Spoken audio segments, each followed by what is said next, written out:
Now, The Force Awakens was a pretty decent Star Wars film, all in all, and I personally don't hate it or even really dislike it per se.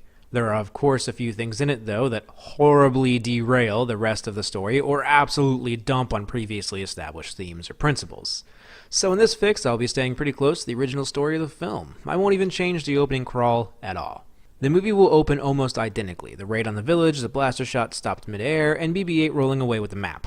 After the shot is stopped and Poe is brought to Kylo, he quips out the same sassy, "So who talks first? You talk first? I talk first?" Only this time, Kylo force pushes Poe's face into the sand and raises him back up in the choke, saying, "Another remark like that, and you'll never talk again.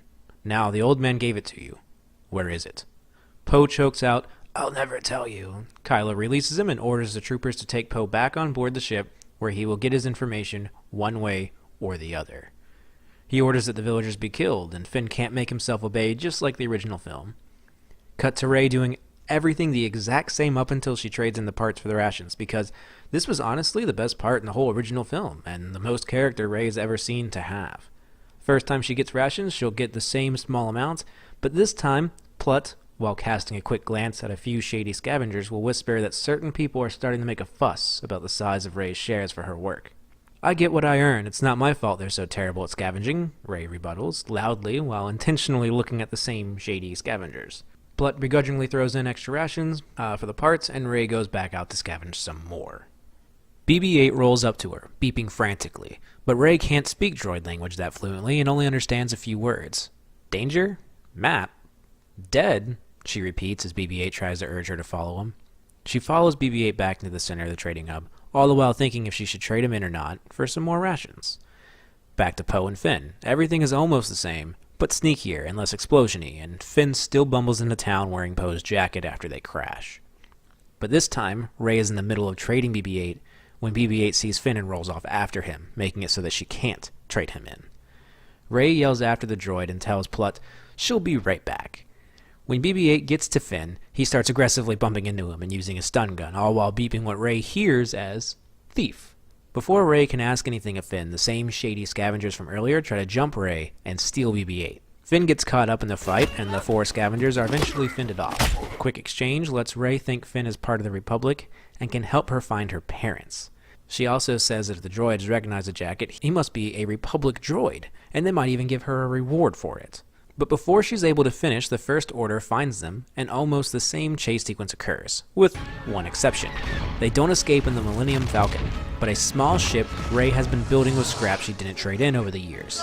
This allows them to break down while adrift in space, and stumble upon Han and Chewie a little bit more organically.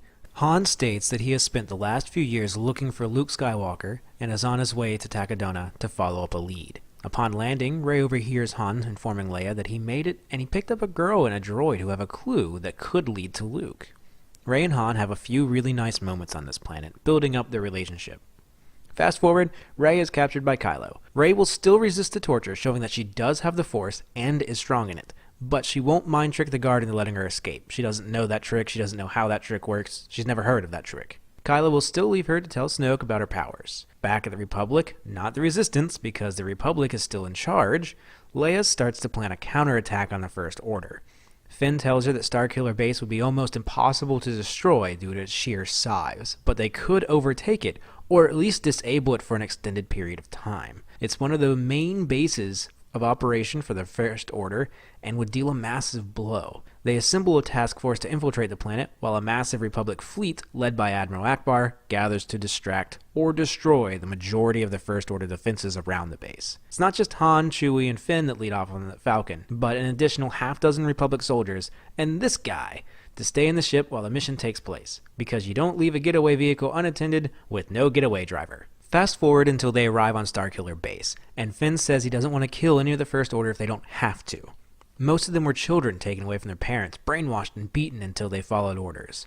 One of the guards they subdue while infiltrating actually turns out to be Finn's friend. Let's call him Gil. And Finn convinces him to leave the First Order and join him with the Republic. Meanwhile, the Republic fleet is starting to win the space battle while Kylo and Hux are told to retreat for now. Snoke tells them the power of the First Order has been demonstrated, and the full might of the Republic has been drawn out. The base can't fall into Republic hands. Destroy it and report back to me. Phasma has been fighting in the space battle and orders the fleet to fall back, while Hux initiates the self-destruction of Starkiller Base. The self-destruct warning goes off and Han says, well, there goes our plan, and other members suggest that they leave right now. Finn learns from Gil that Rey is being held on site, and the two of them go free her while the rest of the group retreats. Han tells everyone he has something he has to do first and that he'll catch up in a bit. Finn and Gil go to the now unguarded cell with Rey in it and help her escape. With only a few minutes to leave before the planet explodes, Kylo runs into Han and Chewie. The same general discussion is had, and Rey, along with Finn and Gil, come across them just before Kylo kills Han. Rey and Chewie, of course, instantly react and try to kill Kylo, who overpowers both of them, all while deflecting the blast from Finn and Gil. A final warning is announced, and Kylo force pushes everyone away from him, while he retreats, telling Rey that they will meet again. Rey and everyone get off the planet in the nick of time, and Starkiller Base explodes. Later, Finn and Gil decide to go their own way and will try to save as many troopers as they can from the First Order. Leia still felt that Han died, and learns that that was indeed the case when Chewie informs her. Being the two closest people in Han's life, they share a moment together in mourning. She then lifts her head and sees Rey standing next to BB-8. Rey takes a step closer and eagerly blurts out, "You must be the famous General Leia."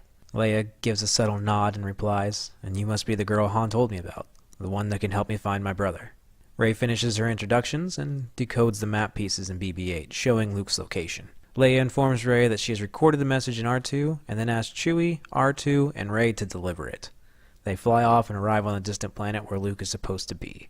And as he turns around, the screen cuts to black. Thanks for sticking with me through that. I hope you all enjoyed it. Please don't forget to like and subscribe and comment down below. Take care.